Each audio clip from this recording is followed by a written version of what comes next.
učinak.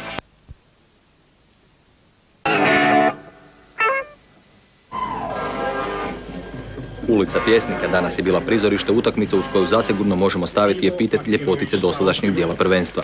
Zato su zaslužne momčadi Zagreba i Zadar Komerca. Momčadi koje su u prvenstvo startale s dijametralno suprotnim učinkom, a isto tako ga nastavile neposredno prije stanke uvjetovane nastupom nacionalne vrste.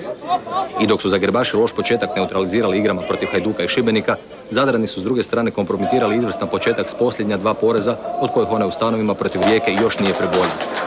Kranjčevićeva je dakle nudila odgovor ili nastavak proboja Zagreba u gornji dom ili prekid silazne putanje gostiju.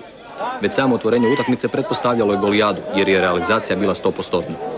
U 7. minuti Turković je pokrenuo akciju koju uz pomoć Bjelanovića, ali i Zagrebaša Osibova završava pogodkom u mreži Sandra Tomića. Stanje šoka trajalo je kratkotrajno jer već u 13. minuti Šašivarević sruba 16-terca cilja gornji desni kut vratara Zadar Komerca Šehića. I druga kamera otkriva svu odmjerenost Šašivarevićeva udarca. Prva prilika koja nije pretočena u pogodak zbila se pred golom Šehića koji pravodobno otklanja opasnost ispred Reglana. Domaći prijete u 31. minuti, ali netipični za Čižmeka udarac glavom završava u korneru. Korneru koji je začetak najljepše akcije u susretu. Rijetko viđena volejčina rođenog Zadranina Perića. Gol u stilu Van Bastena za prvo Zagrebovo vodstvo od 2:1 i prava je šteta što ga možemo vidjeti samo iz dva kuta.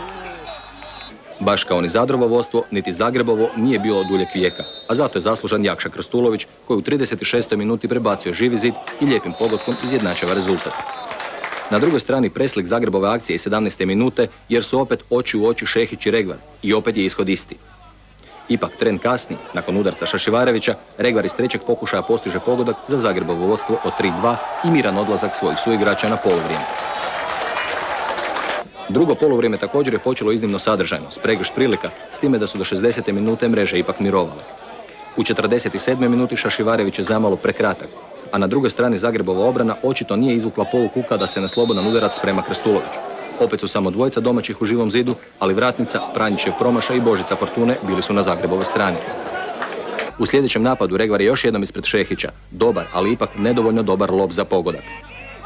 Zagrebova obrana još jednom izluđuje domaće navijače. Ponovno su samo dvojica u živom zidu prilikom Krstulovićeva slobodna udarca. U 58. minuti Keći je mogao riješiti susret, ali nakon lijepog duplog pasa sa Šašivarevićev nema sigurnosti za samostalnu završnicu, nego upućuje suigrača u zaleđe. Zadrani su pokazali svoj karakter u 61. minuti. Nakon brze kontre Zebića i Turkovića, Osibov zamalo gađa vlastitu mrežu. Zahvalio je Svebišnjev što je nije pogodio, ali upravo iz 100 kornera u skoku ga nadvisuje Bjelanović za 3:3. Ipak i Zagreb i Osibov sve su vratili 5 minuta kasnije, kada upravo on glavom šalje loptu za treće vodstvo Zagreba na utakmici. Poslije ovog gola igrači Zagreba pokušali su odlučiti pobjednika kako bi završnicu utakmice priveli mirnom kraju. Ipak udarci Kosića, Perića ili Šašivarevića u 86. minuti nisu donijeli promjenu stanja na semaforu, pa je zapravo susret bio otvoren do posljednjeg sučevog zvižduka. Iako je ostalo potpuno zasluženo 4:3 za Zagreb, mogao je Krstulović u posljednjim trenucima donijeti veselje Zadranima. No očito iz igre nije ubojit kao i slobodnog udarca ili ako hoćete, Sandro Tomić brani Zagrebovu pobjedu i nova 3 boda. Pa ne znam, ja mislim prije svega da je bila dobra utakmica, posljednjih 7 pogodaka. Mislim da smo se borili, došli smo da se odigravali smo se, pobjedio je bolji tim ovaj put Zagreb. Čestita na pobjedu.